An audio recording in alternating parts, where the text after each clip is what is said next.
Hello and welcome, or maybe welcome back to Political Psych with Abby. I have a fun one for you today. We're going to be talking about sexual preferences across the political spectrum. I'm going to keep this at around PG-13, but if you're one of my parents, don't watch. I don't want to find out if you can die from blushing. So a while ago, I was scrolling Reddit, and in the brand new sentence subreddit, I saw this tweet. What is it with the constant leftist obsession with sexual intercourse? What sexual activity do leftists even engage in? Communist Manifesto masturbation sessions? Historical materialism hentai? AOC body pillow? And immediately my little science nerd brain goes, wait, I know something educational about this. So I go and find this article I remembered about the sexual preferences of liberals and conservatives. The article is called Republicans and Democrats Don't Just Disagree About Politics, They Have Different Sexual Fantasies. Anyway, it is a really interesting article. Along with that link, I made a post asking if people wanted to see a video about this. I got a lot of upvotes, so here we are. And that's just some of the excellent content you can see from checking me out on social media. Hint, hint! I hope that some of those who upvoted are here now. Anyway, so it turns out sexual fantasies and romantic and sexual preferences do actually differ across the political spectrum. And that is what this video is going to be about. It is going to be a bit less serious and important than some of my other videos, but it should still be fun and still educational. Consider it my Valentine to you, dear viewers. This video is going to be about what people with different politics are into sexually, and the next video, which will come out in a few weeks, is going to be about dating across party lines. If you want to make sure you catch that one too, make sure to subscribe and hit the bell. Just a few caveats before we dive in. Basically, all of this stuff is in the British or American context. That is what I could find research on. Conveniently, those are also the two places I have experienced living and dating in. Although your access to my personal experiences and desires will be limited by the fact that I'm from New England and Puritan shame and repression runs deep, even if you're not Christian. I'm not going to be talking so much about how people's sexual orientation and gender identity affects their voting, although it often does. You'd probably be unsurprised to know that LGBT people more frequently vote for parties that don't actively seek to suppress them, and this carries over in both the US and UK. Women also tend to vote for more socially liberal parties in both the US and UK, although this effect is bigger in the US. I would suggest that part of the reason for this is that women's reproductive rights are a more contentious issue in the US. Anyway, enough stating the obvious. Let's get to the fun bits. Let's start with the US because YouTube tells me most of you are from there and I want to make the analytics bots like me. There have not been many studies on the varying sexual fantasies of Democrats and Republicans. Fortunately, I do have the work of Justin Lee Miller to draw on. He surveyed 4,175 Americans from all 50 states. His work is documented in the book Tell Me What You Want. I got my copy from the local library, but I did have to special request it to be sent to my branch, because you can't expect every branch to have all the sex books. He also wrote a Politico article about this if you'd rather your internet provider know you're interested in this rather than your librarian. Anyway, Lee Miller found that Republicans were more likely to fantasize about sex outside of marriage, infidelity, orgies, partner swapping, key parties, and swinging. Lee Miller theorizes that this is because non-monogamy is extra taboo for Republicans, and that's hot for some people. Republicans also had more voyeuristic fantasies, such as visiting strip clubs and cuckolding. Kudos to the Reddit commenter who read the article I posted and said, "So that's why they often call people cucks? They are projecting?" I'm not going to say that's true, but it is certainly plausible. The cuckolding aspect does sort of feed back into the non-monogamy thing also. Republicans are also more likely to fantasize about large penises. This might be due to an increased interest in sexual novelties and taboos.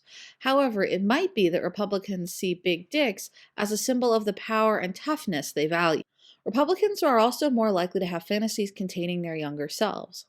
Lee Miller thinks this might be a way of reducing guilt and anxiety, as your past self is not really you in the same way. I think part of it might be that Republicans tend to skew older. Democrats were more likely to fantasize about BDSM.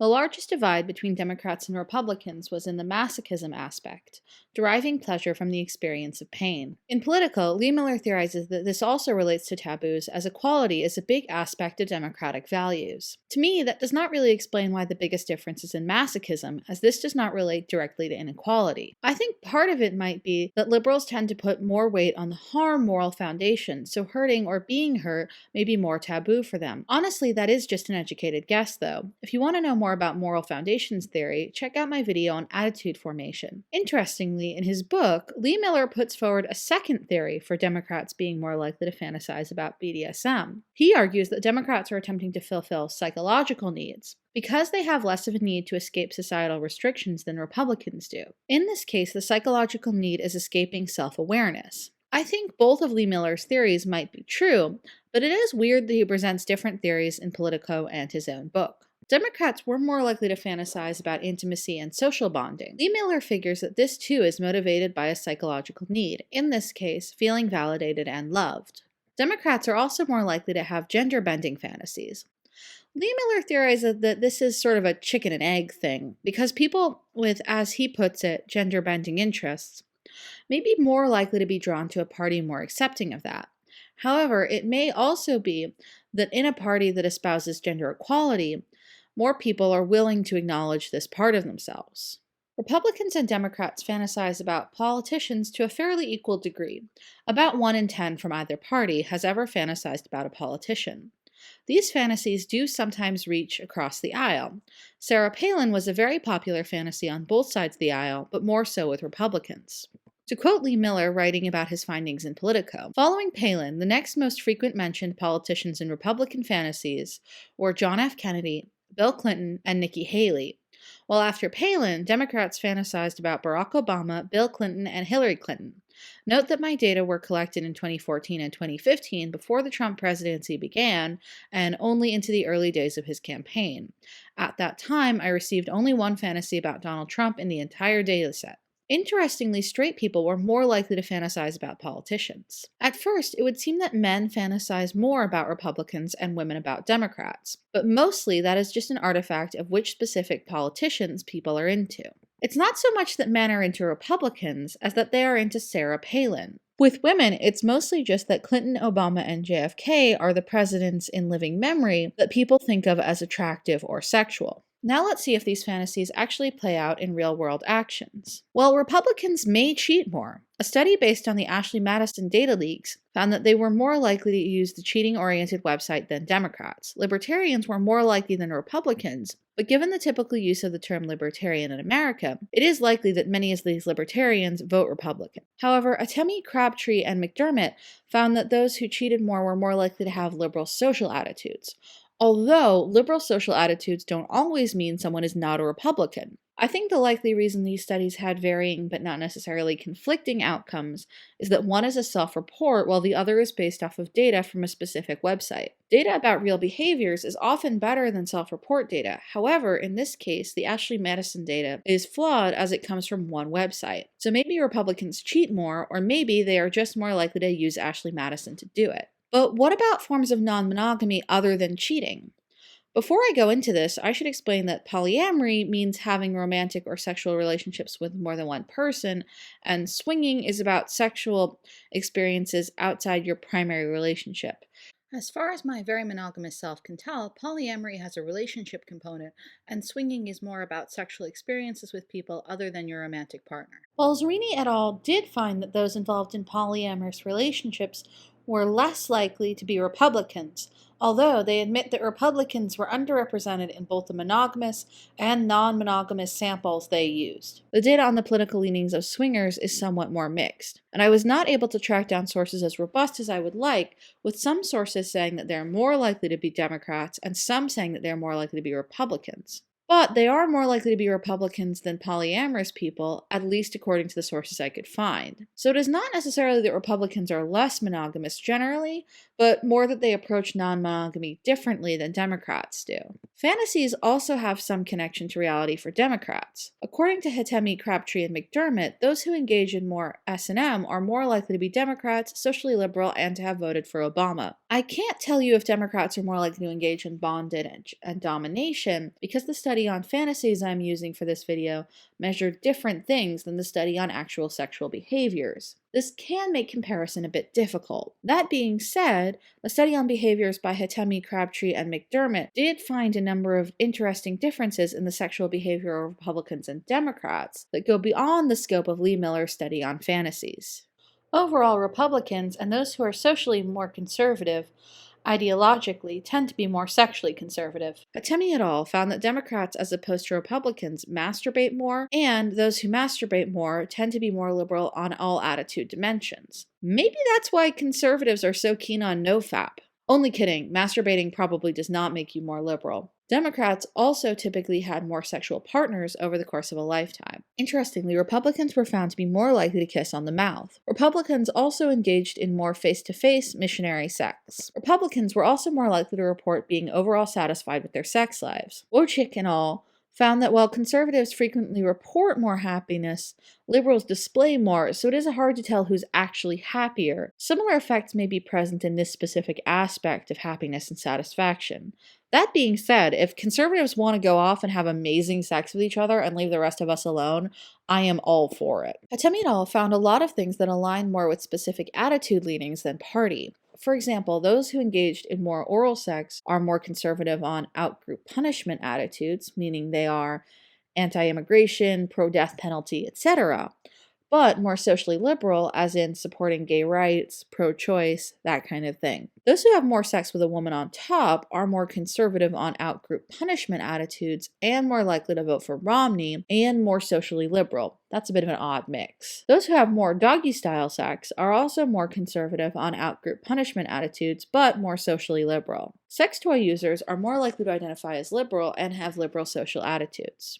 Those who engage in more mouth-to-breast contact, which is such a weirdly clinical term, were more likely to vote for Romney, more conservative on out-group punishment and economic attitudes, but also more socially liberal. People who engaged in more hand-to-breast contact were more likely to vote for Romney, self-report as conservative, and be more conservative on out-group punishment and economic attitudes. Those who had their genitalia touched more by others or touched others' genitalia more, as the study unsexily puts it, were more likely to be conservative on all dimensions except national security, i.e. military spending, warrantless searches, etc., and social attitudes. Most risky sexual behaviors were correlated to being liberal on social issues. Those with a later first sexual experience were more likely to have conservative social and national security attitudes and to have conservative social attitudes, but to have liberal out-group punishment attitudes. It is interesting how many of these sexual practices were nuanced beyond Democrats and Republicans in their correlations. Maybe someone should devise new political typology for research based on trends in sexual habits. Am I kidding? Even I don't know. Moving on to the UK. I want to talk about what people think of the sexuality of people in different political parties. I cannot find something on this subject for the US, but if someone does know of an article or a book, I'd love to see it. Fortunately, there is a really interesting YouGov study into what British people think that members of different political parties fantasize about and do sexually. This study, and a lot of what I discuss in this section, are described in Sex Lies in the Ballot Box and More Sex Lies in the Ballot Box, both of which I had to purchase for this video. If you want to fund things like that and help me not make negative money doing this, I will link my Patreon below. Anyway, back on topic. The first thing we can figure out from this data is that British people generally have very strong opinions on the sexual proclivities of their countrymen, and how these vary by party. They also seem to think that members of any political party are sexually odd compared to the general public. For the benefit of my primarily non-British audience, I will now give a slapdash summary of what parties I'll be mentioning here. This is based purely on the impressions I got by living in Scotland for 4 years and England for a year. If you're a Brit with a better explanation, do feel free to put it in the comments. This is by no means a complete list of parties, and does not include parties that are only significant in Scotland, Wales, or Northern Ireland. Alright, let us start left to right, although there is arguably more nuance than just a spectrum. If you care about that sort of thing, check out my video on the political compass.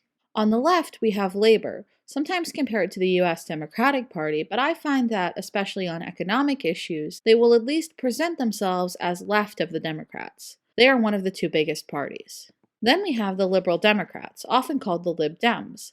Basically, they are between Labour and the Tories/Conservatives. In the US, this is probably what a lot of less progressive Democrats would be. Then we have the Conservatives, often called the Tories, the right of the two major parties. Some people will compare them to the Republicans, but they aren't as far right on all issues, even if you get the sense that a lot of them would like to be. For instance, in a country that has had universal health care for almost 3/4 of a century, you can't be a popular political party and be opposed to universal health care. I want to be clear about my bias here. While I never voted in a UK election, I tend to be fairly left leaning and do have my own opinions on UK politics. So while Tories are different from Republicans, I am still not a fan.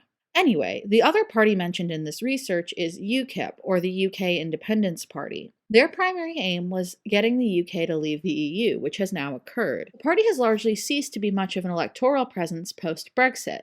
I should also mention that UKIP has a not unearned reputation for extreme racism and xenophobia. Anyway, back to Brits judging each other sexually. Brits tend to think of Tories as sexually dominant, boring, unusual, and bad. Okay, if that all turned out to be true, there would be completely apolitical reasons not to sleep with Tories. We will get into if this is true in a bit. Brits don't tend to think of Tories as sexually infrequent, lazy, short-lasting, or varied. People think that Tories fantasize about sex with members of Parliament. This is funnier if you've seen pictures of Tory MPs before, but I don't want to kink shame here. Anyway, they also think that Tories are more likely to fantasize about cross-dressing, spanking, blindfolds, and bondage. Brits generally think that Tories are less likely to fantasize about receiving oral sex, sex with a pop, rock, movie, or TV star, and passionate kissing. Moving on to what Brits think of the sexuality of Labour voters. They tend to think that Labour voters are more likely to be good, rough, frequent, and confident in bed. They think Labour voters are less likely to be conventional, infrequent, shy, and short-lasting in bed. Good for you, Labour voters! You don't win elections, but at least your fellow Brits seem to think you're pretty good at sex. People think that Labour voters are more likely to fantasize about sex with an MP, but not to the same extent as Tories. Actually, Brits seem to think that being a member of any political party makes you more likely than average to fantasize about sex with a member of Parliament. Brits also think that Labour Party members are more likely to fantasize about someone from a different ethnic group. Wait, is that why certain Brits are so suspicious of Labour voters' motives for being pro-immigration? Do they think not being a massive xenophobe is like a kink thing? Brits also think Labour voters are more likely to fantasize about cross-dressing. Brits think that Labour supporters are less likely to fantasize about oral sex, sex with a pop, rock, movie, or TV star, and two-woman, one-man threesomes. Okay, on to the Liberal Democrats. Lib Dems are viewed as more likely than average to be boring, submissive, slow, and gentle, and less likely to be conventional, consistent, lazy, infrequent, and fast. If you know anything about the Cameron-Clegg coalition, it makes sense why Brits would see Tories as dominant and Lib Dems as submissive. They think that Lib Dems are more likely to fantasize about cross-dressing, homosexual sex, and bondage. Brits also think that Lib Dems are less likely to fantasize about receiving oral sex, sex with a pop, rock, movie, or TV star, and passionate kissing. Okay, on to UKIP. Brits think that UKIP voters are more likely to be dominant, rough, bad, and unusual in bed, and less likely to be conventional, infrequent, consistent, lazy, or good. They think that UKIP voters are more likely to fantasize about cross-dressing. Actually, interestingly, that's true for all the political groups, so I guess Brits just think being political makes you into cross-dressing, or maybe different Brits all think that members of specific parties, maybe their political opponents, are into cross-dressing, but it comes out as this wider trend. There is, of course, nothing wrong with cross-dressing, but a lot of people want to ascribe what they see as a deviance to their political enemies. Brits also think that UKIP voters are more likely to fantasize about sex with a transsexual. That's the study's phrasing, not mine. I don't think that those that conducted the survey meant anything offensive by it, and the study was conducted in 2014. But I do want to make people aware that this term is outdated and not currently widely used. If I were to conduct this study now, I would probably use the term trans or transgender.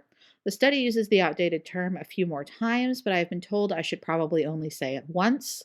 So I will be saying trans from here on out, but do be aware that the study uses different terminology. Moving on, Brits also think UKIP voters are more likely than average to fantasize about receiving anal sex and bondage. They think that UKIP voters are less likely to fantasize about passionate kissing, receiving oral sex, sex with a pop or rock star, threesomes, and wearing sexy outfits. Okay, let's see if Brits actually understand each other and guessed correctly. Let's start with sexual fantasies. The only fantasy that was actually more common among conservatives than in the general population was sex with a sports star. A number of fantasies were less common among conservatives, such as passionate kissing, threesomes, spanking, orgies, sex with someone from a different ethnicity, and sex with a stranger. A great number of sexual fantasies were overrepresented among labor supporters, including sex outdoors, sex with a stranger, sex with a movie or TV star, sex with someone else's partner, oral sex, both giving and receiving, passionate kissing, role play, spanking, and wearing sexy outfits. No fantasies were underrepresented among labor supporters. Lib Dem supporters were more likely to fantasize about sex with someone from a different ethnicity, watching someone masturbate, bondage, filming themselves having sex, and sex with a trans person. As with labor, no fantasies are underrepresented among Lib Dem supporters. As an aside, I do want to say that fantasizing about people from marginalized groups can include problematic fetishization. Discussing the exact ethics of that sort of thing really falls outside my area of expertise and the scope of this video. I don't really have much productive to add to the conversation on that topic, but I want you all to be aware that that conversation exists. Okay, back to what variously political Brits fantasize about. Okay, last and honestly least, let's talk about UKIP. UKIP supporters are more likely to fantasize about using a vibrator or a dildo. There are no fantasies underrepresented among UKIP supporters. So I guess no one's fantasies were predicted very well by the general populace. We can also see that those who lean conservative tend to have more conservative and less varied fantasies. But to what extent does this translate into Brits' actual sex lives? This trend towards conservatives being more sexually conservative does carry over. Tories are more likely to describe themselves as sexually consistent, conventional, and frequent. They are less likely to self-describe as shy. Their only sexually overrepresented behavior is sex with a member of parliament. Maybe this is how Tories are actually keeping their base happy. They certainly aren't doing it with sensible policies. A ton of sexual behaviors were underrepresented among Tories, including sex with someone significantly older, sex with someone of a different ethnicity, sex with someone else's partner, two-man, one-woman threesomes, using a vibrator/dildo, watching someone masturbate, wearing sexy outfits, and watching others have sex. Labor supporters were more likely to describe themselves as sexually long-lasting, exciting, and varied, and less likely to describe themselves as fast. In practice, they were more likely than others to have sex with someone significantly older, although that might be because labor voters skew younger. They were more likely to have sex with a movie or TV star, more likely to have a threesome, and more likely to engage in bondage. There was nothing they were less likely to do. Lib Dems were more likely to describe themselves as good, fast, and shy, and less likely to describe themselves as frequent. They are more likely than others to have sex with someone of a different ethnicity, engage in passionate kissing, erotic massage, take part in an orgy, watch others have sex, and to have sex with a trans person. Digression here about passionate kissing.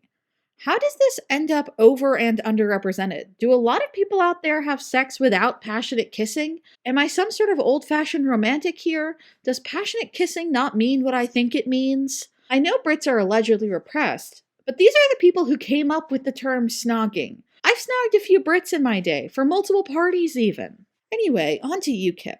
They are more likely to describe themselves sexually as lazy and less likely to describe themselves as frequent.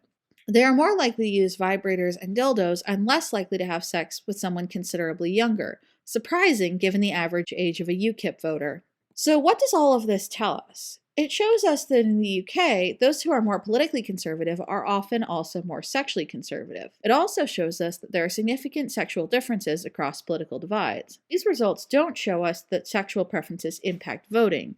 Instead, they are likely impacted by many of the same factors of personality and temperament and demographics that impact voting. I talk more about this sort of thing in my video on attitude formation. To quote from Sex Lies in the Ballot Box, no one is arguing that voters are more or less likely to be attracted to parties as a result of this behavior. Do not expect slogans such as, "Vote conservative, we're less likely to be keen on spanking." But the differences in personality, values, and outlook expressed in politics are also found in many other aspects of life, including the bedroom. I do, however, think it's important to mention that our, shall we say, mammalian drives can impact voting a bit. For example, this same source mentions that the attractiveness of potential members of parliament does matter, especially to opposite-sex voters. Women in particular vote on attractiveness more than men. Alright, so we've plumbed the depth of the human id in two different countries. What have we learned? Well, we have learned that those who are more politically conservative tend to be more sexually conservative, but we have also learned that the relationship between politics and sexuality is more complex than that. We have learned that the particularities vary by country, as in the trends in the sexuality of people on the right or the left in the US and the UK are different. What this probably all means is that both our sexuality and our politics are tied to things like personality and temperament that are core to who we are as people. That being said, it is important to keep in mind that your politics and your sexuality have very different impacts upon the world. Your sexuality should, and mostly does, only affect you and a few consenting others. Your politics can affect the whole world whether others like it or not, albeit typically in a small way. That is why making fun of someone's sexual preferences is typically a dick move, but criticizing someone's politics is not. Thanks for watching. I'd really appreciate it if you'd like, comment, subscribe, hit the bell, all that kind of thing. You can check me out on all sorts of social media and on my brand new Patreon. Thanks again to Joseph for editing the script, and special thanks for this video go to Luna, mainly Mandy, and the Chicago Public Library System. These cats are Mandy's cats. Aren't they just so cute? Thanks to Nachi for being my very first patron. Thanks for watching. See you next time.